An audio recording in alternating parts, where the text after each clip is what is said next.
ఎఫెసీయులకు రాసిన పత్రిక 3వ అధ్యాయము 8, 11 కలిసి ఉన్నాయి. అందరికీ కలిసి అనుకున్నాం. దేవుడు మన ప్రభువుని యేసుక్రీస్తునందు చేసిన నిత్య సంకల్పం చొప్పున పరలోకంలో ప్రధానులను అధికారులను సంఘము ద్వారా తన యొక్క నానా విధములైన జ్ఞానం ఇప్పుడు తెలియబడవలనని ఉద్దేశించి శోధింప సత్యము కాని క్రీస్తు ఐశ్వర్యం అన్యజనుల్లో ప్రకటించడం సమస్తము సృజించిన దేవుని పూర్వకాలం నుండి మరలి ఉన్న మనమును కూర్చున్నటువంటి ఏర్పాటు ఇటిదో అందరికీ తేటపరచుటకును పరిశుద్ధులందరిలో తెలుపుడునైన నాకు ఈ కృప అనుగ్రహించెను.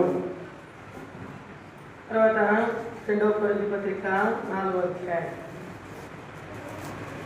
పౌలు అపొస్తలుడు 2వ కొరింథీయులకు రాసిన పత్రిక 4వ అధ్యాయము పేజీ నంబర్ 1860. 4వ అధ్యాయము 7వ వచనం అందరం కలుస్తాను. ఆయనను మా బాలాధిక్యము మా మూలమైనది కాక దేవుని అందరినట్లు మట్టి ఘటములలో ఈ ఐశ్వర్యము మాకు మట్టి ఘటములలో ఈ ఐశ్వర్యము మాకు. ఈ భాగాన్ని దేవాది దేవుడు దీవించి ఆశీర్వదించి మన విడిగిడిలో దీవించి ఆశీర్వదించుకుంటా చిన్న ప్రార్థన చేస్తాం. ప్రేమ తండ్రి సర్వశక్తిమంతుడైన ప్రభువా,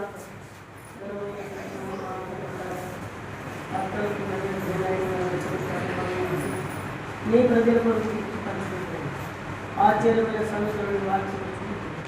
మా మనోనేత్రాలు వెలిగించండి. ఆ రీతిన దేవాన్ని ఆరాధించు సహాయం చేయండి. యేసు ప్రభువును ప్రార్థించి వేడుకుంటున్నాం తండ్రి.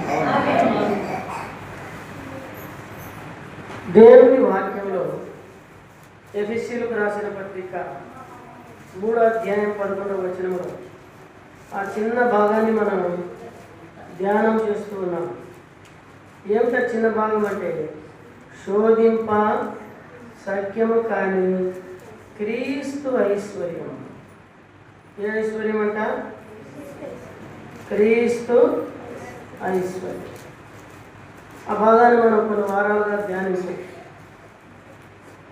ఎందుకు దీని గురించి అంతగా నొక్కి ఒక్కానించి పదే పదే చెప్పాల్సి వస్తుంది అంటే ఒక ప్రాముఖ్యమైనటువంటి విషయం ఉంది. ఏమిటి ఆ ప్రాముఖ్యమైనదంటే మీరు కూడా దేవుని వాక్యమును అంతగా మీరు నేర్చుకుంటారనేటువంటి ఉద్దేశం. కనుక క్రీస్తు ఐశ్వర్యం, ఇది ఏ ఐశ్వర్యం అంట? క్రీస్తు ఐశ్వర్యం. శోధింప సత్యము కానీ ఐశ్వర్యం. ఇప్పుడు ఒక మాట నేను ఇక్కడ చెప్పాలని ఆలోచిస్తున్నాను. మొట్టమొదటిది ఏంటంటే సంగతిని మరుగు చేయట దేవునికి ఘనత. సంగతి చెప్పండి. సంగతిని మరుగు చేయట ఎవరికి ఘనత? దేవునికి. దేవుని వాక్యమంతా కూడా ఆయన ప్రేమ చేత మరుగు చేయబడింది. కానీ మనం తెలుసుకోవాలి, ఆ సత్యం గురించి మనం ఎరగాలి. కనుక ప్రియులారా, సంగతిని మరుగు చేసే పని దేవుని. అయితే అది దేవునికి ఘనత. సంగతిని మరుగు చేయుట దేవునికి ఘనత. అయితే ఇంకొక మాట దేవుని వాక్యంలో సామెతల గ్రంథంలో ఏ మాట ఉందంటే సంగతిని శోధించుట రాజుకు ఘనత. ఎవరికి ఘనత? రాజుకి ఘనత. అంటే ఎవరైతే వాక్యాన్ని ఎక్కువగా ధ్యానిస్తారో, తెలుసుకుంటారో, దేవుని వాక్యంలో ఉన్న సత్యమును సారాంశాన్ని ఒక తేనె మకరందాన్ని ఎలాగైతే సేకరించుకుంటుందో తేనెటీగ సుమారుగా 24 లక్షల పూలలో ఉన్నటువంటి తేనెను సేకరించి ఒక్కటిగా తేనె పెడుతుంది. సుమారుగా ఒక అర్ధ కేజీ తేనె తీయాలంటే 24 లక్షల పూల నుండి తేనె సేకరించాలి. అప్పుడు ఒక తేనె కట్టే. అలాగనే దేవుని వాక్యమును చదివే కొలది, దేవుని గురించి ఎరిగే కొలది ఇంకా మధురంగా ఉంటుంది. అందుకని తేనెను ఎందుకు తినమంటారంటే తేనెలో ఎన్నో ఔషధ గుణాలు ఉన్నాయి. ఇప్పుడు దేవుని వాక్యం గురించి 19వ కీర్తనలో దావీదు రాజు రాసినటువంటి కీర్తనలో, నీ వాక్యము తేనె కంటేను, జుంటి తేనె దారుల కంటేను మధురం. అంతేకాదు, అది నాకు క్షేమమును, నాకు ఆరోగ్యమును కలుగు చేయగలదు. కాబట్టి దేవుని వాక్యము మనం ఎంత నిమరి వేస్తే అంతగా ఆత్మీయంగా, ఆనందంగా, ప్రశాంతంగా జీవించగలం. లోకంలో డబ్బు కంటే, కోట్లు సంపాదించిన కంటే ఆనందంగా ఉండేది ఎవరంటే ఒకే ఒక వ్యక్తి. ఆ వ్యక్తి ఒక క్రైస్తవుడు, ఆ వ్యక్తి ఒక దేవుని నమ్ముకునే బిడ్డ మాత్రమే. లోకంలో ఏమున్నా ఏం లేకపోయినా ప్రభువులో ఆనందము. అందుకనే నేను పాడే పాటల్లో కూడా, మన పాటల్లో ఎక్కువ ఇష్టపడే పాటలు ఏంటంటే ఆనందం గురించి ఎక్కువగా పాడుతుంటాను.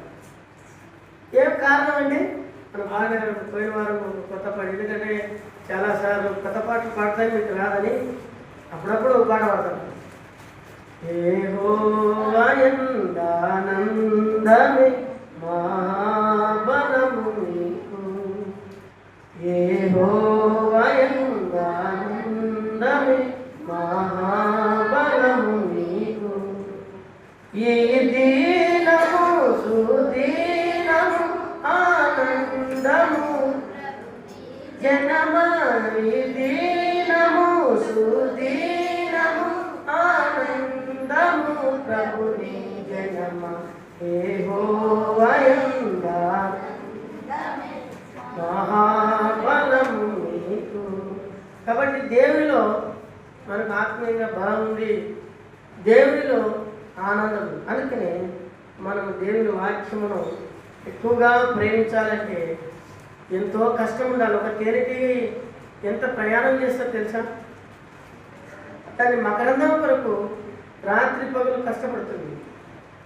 అయితే ఒక దినం మన విషయంలో చాలా జాగ్రత్త కలిగి ఉంటుంది, అది యూనిటీ కలిగి ఉంటుంది. దేవుని బిడ్డల సంగతి కూడా మరుగు చేయబడింది.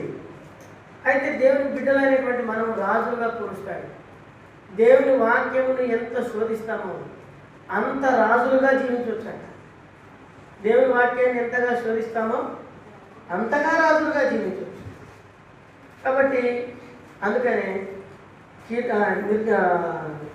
ఇర్మీయా గ్రంథం 33వ అధ్యాయం 3వ వచనం అన్నాడు, నాకు మొరపెట్టుము నేను నీకు ఉత్తరం ఇచ్చేదని. తర్వాత యెషయా గ్రంథంలో ఒక మాట ఉంటుంది. ఏం మాట ఉంటుంది? మరుగైన దాచబడిన ధనము నీకు ఇచ్చేదను, రహస్య స్థలంలో దాగినటువంటి ధనము నీకు ఇచ్చాను. నేను ఫస్ట్ నాకు ఆ వాగ్దానం వచ్చింది.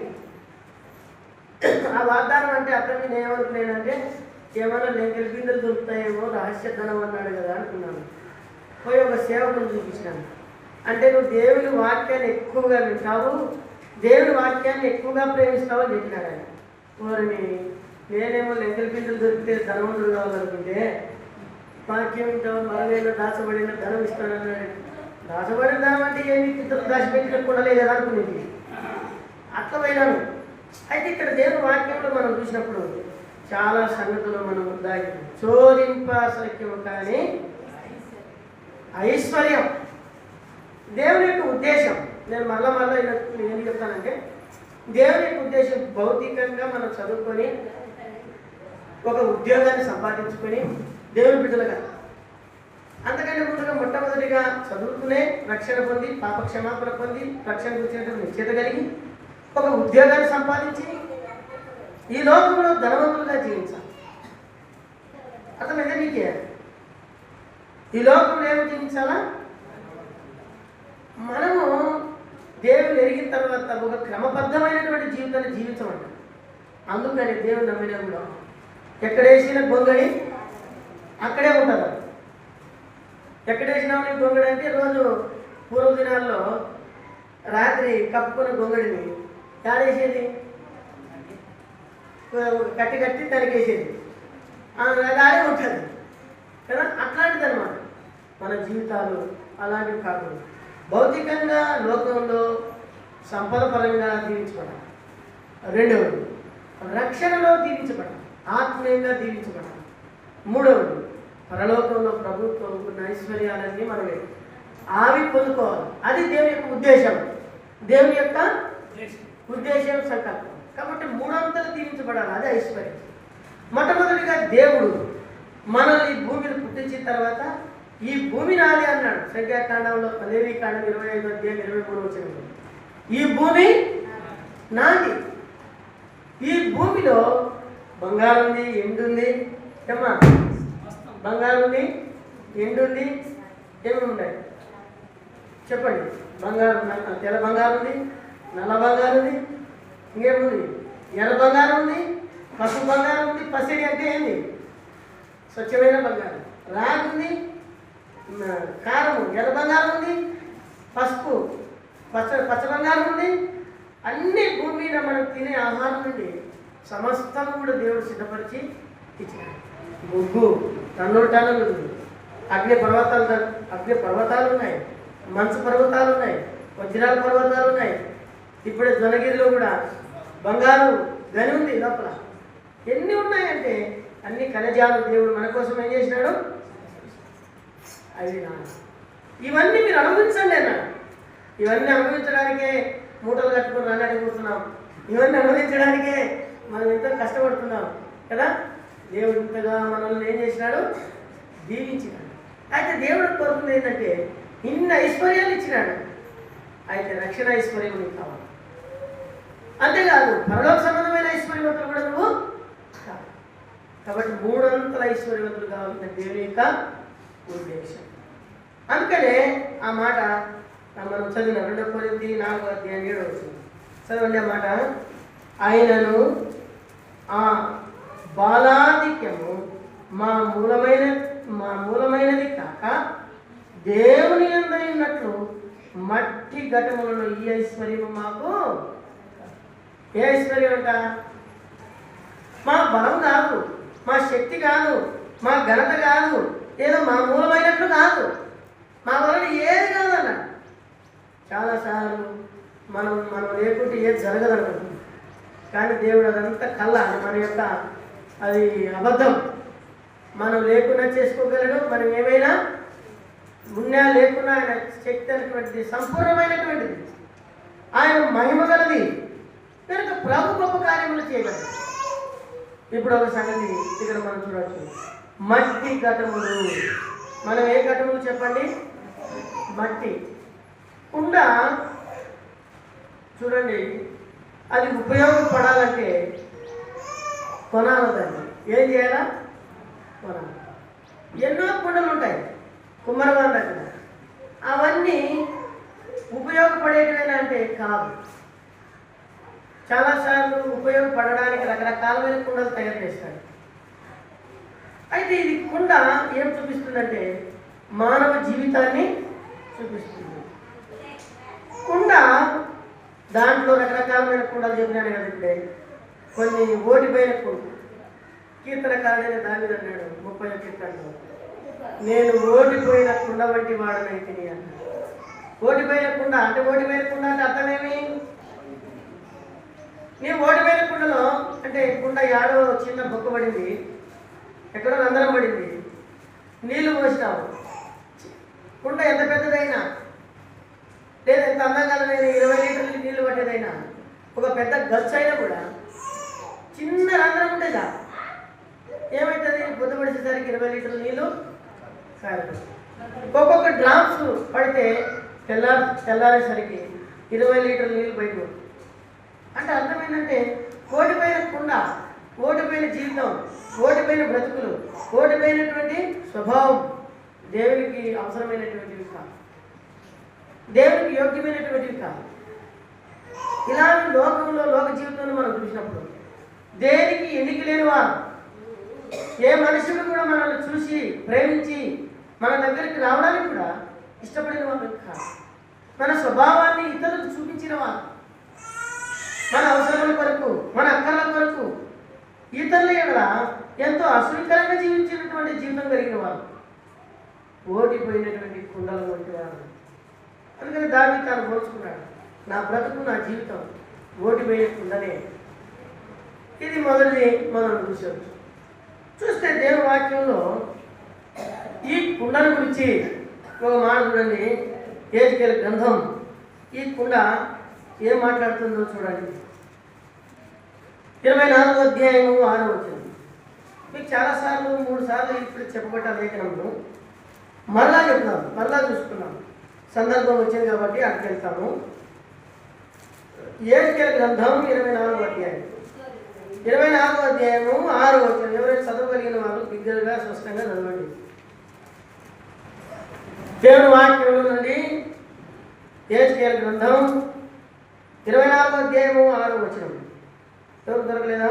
కాబట్టి ప్రభువైన యెహోవా సెలవిచ్చినదేమనగా, నరహంతకులున్న పట్టణములకు శ్రమ, మట్టి గల కుండ మానకుండా మట్టి కలిగి ఉండు కుండ.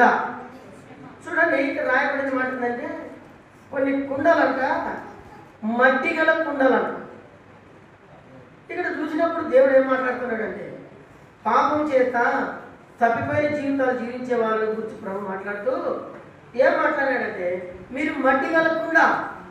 మీకు ఒక సంగతి చెప్తాను. ఒక కుండ ఉంది, ఆ కుండని ఎంత కడిగినా, ఎంత సర్ఫ్ వేసినా, ఎంత శుభ్రం చేసినా దాన్ని మట్టి పోకపోతే ఏం చేస్తాం? దాన్ని ఏం చెప్పారు? అట్లనే వండుకుంది కదా. ఒక కుండ ఉంది అనుకోండి, అది కొత్తది కానీ పాతది కానీ, ఎంత తోమినా దాని యొక్క మట్టి పోవడం లేదు. అది మట్టి గల కుండ. అది ఏం కుండ? మట్టి గల కుండ. అందుకనే పాపపు దోషం, లోపడతనమైనటువంటి దోషం, అవిధేయతమైనటువంటి దోషం, అవివేకతనమైనటువంటి దోషం, అజ్ఞానం అనేటువంటి దోషం, వీటన్నిటితో నిండినటువంటి ఈ కుండ మురికి ఎన్నిసార్లు దేవుడు కరుణించినా, ప్రేమించినా, సహాయం చేసినా ఈ కుండ బాగా ఉండట్లేదు. ఇట్లా కాదని చెప్పి ఏం జరిగిందంటే 11వ వచనం. ఇట్లా కాదని చెప్పి ఏం చెప్పినాడు? తర్వాత దానికి కలిగిన మస్తు పోవునట్లు అది వేడికై మెరుగు పెట్టు వరకు వట్టి చట్టి పొయ్యి మీదనే ఉంచుము. ఎక్కడ ఉంచమన్నాడు? ఇట్లా కాదని చెప్పి ఆ కుండను తీసుకొచ్చి అగ్గిలో వేసినాడు. ఏం చేసినాడు? అగ్గిలో వేసినాడు. అగ్గిలో వేస్తే ఏమైంది? అగ్గిలో వేసిన తర్వాత మస్తు పోవాలా లేదా? దాని మురికి పోవాలా లేదా? శ్రమ, కష్టం, ఇరుకు, ఇబ్బంది అనేటువంటి కొలివి తీసుకొచ్చిన బుద్ధి మారదు, మనకి మన ఆలోచన మారదు, మన తలంపులు మారదు. కాబట్టి ప్రభు ఏం చేసినాడంటే చిటపడి మండేటువంటి ఆ అగ్ని పైన కూడా పెట్టినాడు. ఇలాంటి శ్రమలు, కష్టాలు అనేటువంటి దేవుడు మనకు అనుమతిస్తాడు. రేపు యోగ గ్రంథం 5వ అధ్యాయం 5-6 వచనాల్లో రాయడం. మనుషులు శ్రమ అనుభవంలోకే పుట్టుతున్నారు. శ్రమ భూమిలో నుండి పుట్టదు, బాధ భూమిలో నుండి మొలవదు, గాలిలో నుండి శ్రమ పుట్టదు. మనుషులు శ్రమ అనుభవంకే పుట్టుతున్నారు. ఇవన్నీ దేవుడు చెప్పాడు. ఇప్పుడు ఇంత చేసినా కూడా దాని యొక్క జీవితం, తన యొక్క రంగు, తన యొక్క స్వభావాన్ని మార్చుకోలేకపోయింది. ఇలాంటి స్వభావం కలిగిన ప్రజలకు ఇప్పుడు దేవుడు ఏం చేశాడంటే, ఆ కుండను ఏం చేస్తాము ప్రభు, ఏం చేయాలి అంటే దాన్ని తీసుకొని వెళ్ళి మటనికి బాగా, ఇది అవసరం లేదు, ఇది ఉపయోగం లేదు. కాబట్టి మడ్డి గల కుండలు. మొదటిది ఓడిపోయిన కుండలు, రెండవది మడ్డి గల కుండలు. ఈ కుండ దేనికి ఉపయోగపడదు? ఓడిపోయిన కుండ దేనికి ఉపయోగపడదు? ఉపయోగపడని కుండ లాంటి వారు. ఇలాంటి వారిని అయినటువంటి పరమకుమారి మన ప్రభువుని యేసుక్రీస్తు మమ్మల్ని ప్రేమించినాడు, కరుణించినాడు. ఏదో దానికి ఉపయోగపడాలనేటువంటి కృప చూపించినాడు. ఆ కుమ్మరి వాడేటువంటి యేసుక్రీస్తు ప్రభు పూకులేవా గనుక ప్రభు యేసుక్రీస్తే నీ కోసము నా కోసము ప్రయాసపడ్డాడు, నిన్ను నన్ను ప్రేమించినాడు, ఉపయోగపడేటువంటి పాత్రుడుగా చేయాలని కోరుకున్నాడు. లేకపోతే అలాగనే జీవిస్తే మనం ఎట్లయ్యేవాళ్ళం తెలుసా? అన్నీ విడిపోయేవాళ్ళం అన్నమాట. చూడండి మాట ప్రసంగి గ్రంథము 12వ అధ్యాయం 6వ వచనం. 12వ అధ్యాయం 6వ వచనం. ప్రసంగి 12:6వ వచనం. వెండి తాడు విడిపోవును, బంగారు గిన్నె పగిలిపోవును, దారి యొద్ద కుండ పగిలిపోవును, బావి యొద్ద చక్రము పడిపోవును. 7వ వచనం. మన్నైనది వెనుకటి వలె మరలా భూమికి చేరు, ఆత్మ దాన్ని దయచేసిన దేవుని యొద్దకు. ఇక్కడ కొండల గురించి మాట్లాడుతూ పరమ జ్ఞాని అయినటువంటి సొలొమోను, ఏ జ్ఞాని అయినా పరమ జ్ఞాని. ఎట్లా చెప్పగలము? ఆయన జ్ఞానం గురించి మనం వర్ణించలేము. దేవుని కొరకు మహా గొప్ప వ్యక్తిని చేశాడు దేవుని పని కొరకు. కానీ ఆయన ఏం చేసినాడంటే దాన్ని ఉపయోగించుకోలేకపోయాడు. పాపంలో ఏమో ఆనందం ఉందేమని చెప్పి ఒకరిద్దరు సరిపోరని చెప్పి 300 మంది భార్యల్ని 700 మంది ఉంపుడుగిత్తెలు పెట్టుకున్నాడు. ఇది సరిపోలేదని చెప్పి ప్రపంచంలో ఉన్న సకల జ్ఞానం కంటే జ్ఞానం, ఐశ్వర్యవంతుడు అంటే ఐశ్వర్యవంతుడైన. కానీ ఆయన తెలుసుకున్న లాస్ట్కి ఏంటంటే భూమి కింద ఒకడు ప్రయాసపడినంత వ్యర్థము లేదు. అందుకని పాట కూడా పాడతాం కదా, దాము వేదం సర్వము వేదం నాశించు లోకం వేదం. కాబట్టి జీవిత యాత్ర కూడా పెద్దది. ఇక్కడ ఆ మాట గురించి రాశాడు. ఏం రాస్తున్నాడంటే వెండి తాడు విడిపోతుంది, అది మానవుడు అన్నమాట. వెండి తాడంటే మానవుడు బంధాలు, అన్నదమ్ములు, తల్లిదండ్రులు, అక్క చెల్లెళ్ళు అందరూ కూడా ఏమవుతారు? విడిపోతారు. గుర్తుపెట్టుకో, ఎవరిని బట్టి విడిగిస్తున్నావో ఒక దినం వస్తుంది వాళ్ళందరినీ విడిచిపెట్టిపోతారు. ఇది 3వ విషయంలో నేను ధ్యానిస్తున్నాను. అయితే తర్వాత బంగారు గిన్నె. బంగారు గిన్నె అంటే తల పగిలిపోతుందంట. ఏమవుతుంది? పగిలిపోతుంది. బంగారు గిన్నె తర్వాత రాయబడింది తల కూడా పగిలిపోతుంది. ఆ తర్వాత ఏం రాయబడింది? దారి యొద్ద కుండ పగిలిపోవును, దారి యొద్ద కుండ పగిలిపోవును. అంటే అర్థమైంది, ఈ శరీరంలో ఉన్నటువంటి నరాలు, శరీరంలో ఉన్న ఊపిరితిత్తులు, శరీరంలో ఉన్న గుండె, ఇవన్నీ ఏమవుతాయి? ఏం తెలుదా? చచ్చిపోయినాక మీకు అర్థమవుతుంది. అన్నీ ఏమవుతాయి? అన్నీ కలిసిపోతాయి. సుశీలమ్మ వాక్యమును కనుక దేవుని బిడ్డలారా, ఇక్కడ రాయబడినటువంటి మాట మన శరీరం, మన నరాలు, మన మెదడు ఇవన్నీ మట్టిలో కలిసిపోతాయి. అంతేనా? ఇంకా ఏమన్నాడు చూడండి, అక్కడ రాయబడినటువంటి మాట, బావి యొక్క చక్రము పడిపోవు. బావి దగ్గర చక్రం అంటే ఏంటి? వెన్నెముక. ఏమవుతుంది? బావి దగ్గర చక్రం అంటే చక్రం పోల్చాడు. కాల జ్ఞానము, ఈ జ్ఞానము, ఆ జ్ఞానం అనే చక్రాలు గుర్తున్నాయి కదా. ఈ శరీరంలో దాగినటువంటి బంగారు గిన్నె, బంధత్వము, వెండి, దారి దగ్గర ఉన్నటువంటి కుండ, బావి దగ్గర ఉన్నటువంటి కుండ పగిలిపోతుంది. బావి దగ్గర ఉన్నటువంటి చక్రం అంటే మన వెన్నెముక భాగాలన్నీ కూడా విడిపోతాయి. చక్రం అక్కడ ఉంటుందా లేదా? ఎడక అవన్నీ ఏమవుతాయి? విడిపోతాయి. మన్నైనది వెనకటి మరలా భూమి. ఇవన్నీ కూడా వ్యర్థము వ్యర్థము వ్యర్థం అని. కాబట్టి ఇలాంటి బలహీనులైన మనలో, ఇలాంటి ప్రయోజనం లేని మనలో ఈ కుండకి ఎప్పుడు విలువ చెప్తారా? యజమానుడు వాడుకుంటే విలువ. చూడండి తిమోతి మొదటి పత్రిక, తిమోతి మొదటి రెండవ పత్రిక 2వ అధ్యాయం 20వ వచనం. తిమోతి 2వ పత్రిక 2వ అధ్యాయం 20వ వచనం. గొప్ప ఇంటిలో వెండి పాత్రలను,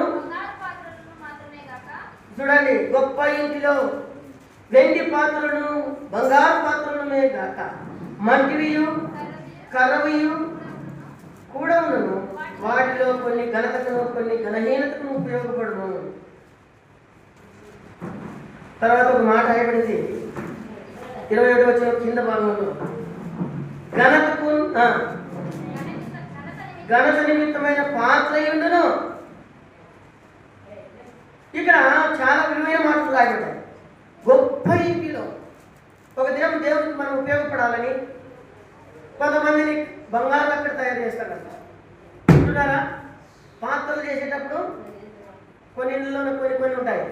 బాగా ధనవంతుడైతే బంగారు గ్లాస్తో నీళ్ళు తాగుతాడు. తాతారా లేదా? ఏం విధానం మీకు తెలుసా? పెద్ద పెద్ద ముఖ్యమంత్రులు అయితే బంగారు గ్లాస్తో తాగుతారు. వెండి పల్లెల్లో భోజనం చేస్తారు. చేస్తారు లేదా? ఏం చెప్పరే, ఏం చెప్పరే.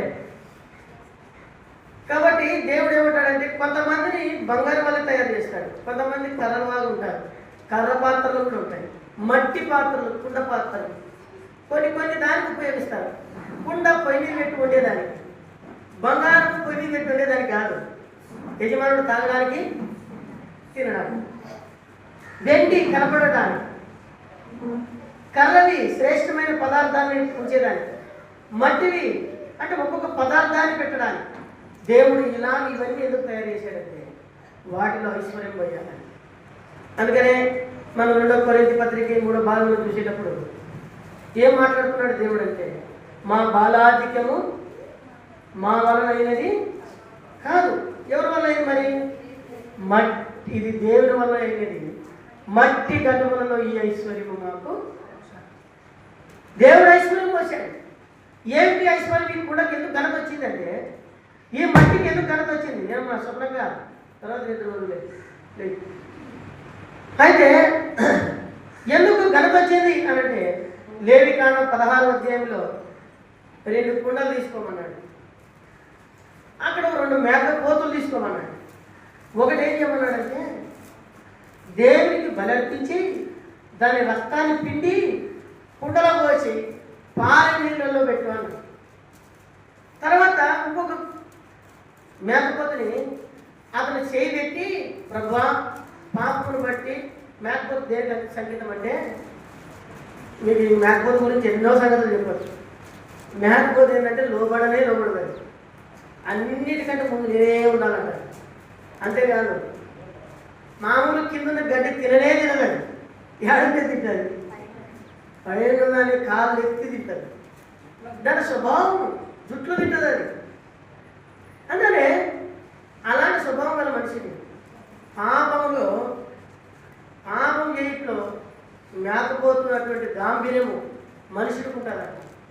అందుకని దేవుడు ఏమన్నాడంటే, మేకపోతు నాకు అర్పించాలి. మేకపోతు అర్పించాలంటే ఇప్పుడు పడిపోయిన అర్థాలని కాదు, మనమే, మన స్వభావమే, మన ఆలోచన. ఇప్పుడు దేవుడు ఏమన్నాడంటే దాని మీద చేయబెట్టు, ప్రభా నేనే ఇదే నేను అని చెప్పి ఎడారి మార్గం విడిచిరావాలంటే, నీళ్లు లేకుండా పచ్చిగా లేని చోట, ఇసుక అంత దిబ్బలు, ఎన్ని రోజులు ప్రయాణం చేసినా తిరిగి రాకున్నటువంటి చోట్ల పోయి విడిచిరావాలండి. అది అక్కడే పాపాన్ని భరించి ఆ ఎడారిలోనే ఆకలితో నీళ్లు దప్పితో సావాలి. అది మానవ పాపం, ఆ విధంగా చావాలని దేవుడు కోరేవాడు. ఇప్పుడు ఆయన రక్తం ఎప్పుడైతే ఆ మేకపోతు రక్తం, ప్రభు యేసుక్రీస్తు సంగీతం, ఒక రక్తాన్ని ఎప్పుడైతే ఒలిచాడో, నిర్దోషమైనటువంటి ఆ మేకపోతు రక్తం, ఆ సంవత్సరాన్ని పెంచినటువంటి మేకపోతు రక్తాన్ని ఆ కుండలో పోయడం ద్వారా ఆ కుండకి ఎంత విలువ వచ్చింది. ఇలాగ ప్రభు యేసుక్రీస్తు ఎడారిలో సావాల్సిన మనల్ని, ఎడారిలో పాపను భరించి సావాల్సిన మనల్ని కుండలేనికి ఆయన రక్తం వచ్చింది. ఇది ఐశ్వర్యం, శోధింప సైక్యం కానీ ఐశ్వర్యం. ఆ విధంగా దేవుడు నిన్ను నన్ను రక్షణకి తీసుకొని వచ్చాడు. ఈ ఐశ్వర్యం మాత్రమే కాదు, ఆయన రక్తం మాత్రమే కాదు, మన యొక్క మట్టి ఘటంలోనికి, మట్టి పాత్రలోనికి, ఈ కుండలలోనికి ఏం చేసినాడంటే ఆయన వాక్యాన్ని పోసాడు. ఏం పోసినాడు? ఇప్పుడు కుండకి వంట వండితేనే గంట, కుండలోన పాతగిలేని కుండలు ఉంటాయి చూడండి. ఎక్కడైనా లంకెల బిందులు దొరికినాయి అనుకోండి, దాంట్లో ఏముంటుంది? ఐశ్వర్యం, స్థానమైన ఐశ్వర్యం. చాలాసార్లు మన కిందనే ఉంది, మన లోపలే ఉంది ఐశ్వర్యం అని తెలుసుకోమండి. పక్షిగంతులు వారు మాట చెప్పేవాడు. ఒకడు పిచ్చగాడు ఉంటాడు, బిచ్చగాడు ఊరంతా పోయి అడుక్కునేవాడు. వాళ్ళ దగ్గర రూపాయి 10 పైసలు కడుక్కొని తెచ్చుకొని ఓ షెట్ కింద కూర్చొని, ఆ షెట్ కింద కూర్చొని రోజు ఆ డబ్బులలో ఎంచుకొని పెట్టుకొని ఎవరికైనా ఇచ్చి ఇంత తినడం చేయడం అట్లా చేసేవాడు. ఆ ఊర్లో రోజు అదే పని. కొన్ని దినాలు బతికినాడు. అదే పని చేస్తూ వచ్చి ఒక దినం అదే షెట్ కింద అట్లనే చచ్చిపోయాడు.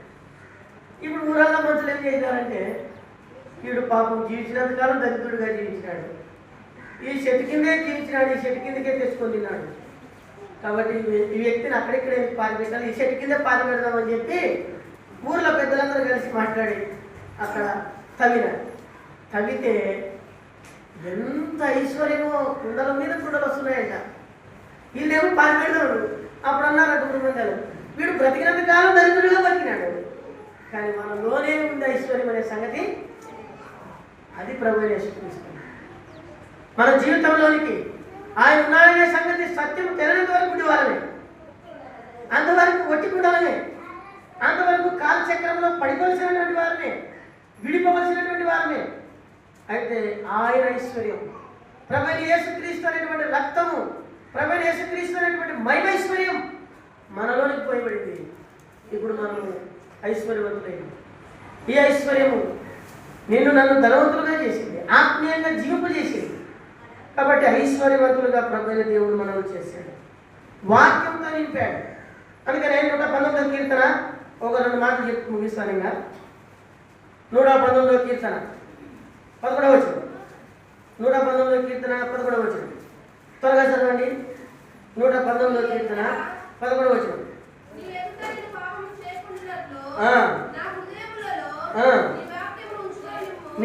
నా హృదయంలో నీ వాక్యం ఉంచుకొని. పాపం ఏముండదంటే, పరిశుద్ధంగా జీవించాలంటే హృదయంలో ఏముండాలా చెప్పండి? ఏముండాలి హృదయంలో? వాక్యం. కాబట్టి హృదయంలోనికి వాక్యం తీసుకొచ్చినాడు. తర్వాత చూడండి ఇంకా ఒక భాగం కీర్తనల గ్రంథంలోనే 20వ వచనం, కొలస్సీ పత్రిక 3వ అధ్యాయం 16వ వచనం. దేవుని వాక్యము, క్రీస్తు వాక్యం మీ హృదయంలో సమృద్ధిగా నివసింపునీడి అనే మాట చూడండి. ఆ మాట సమృద్ధి అయినటువంటి వాక్యంతో నింపినాడు.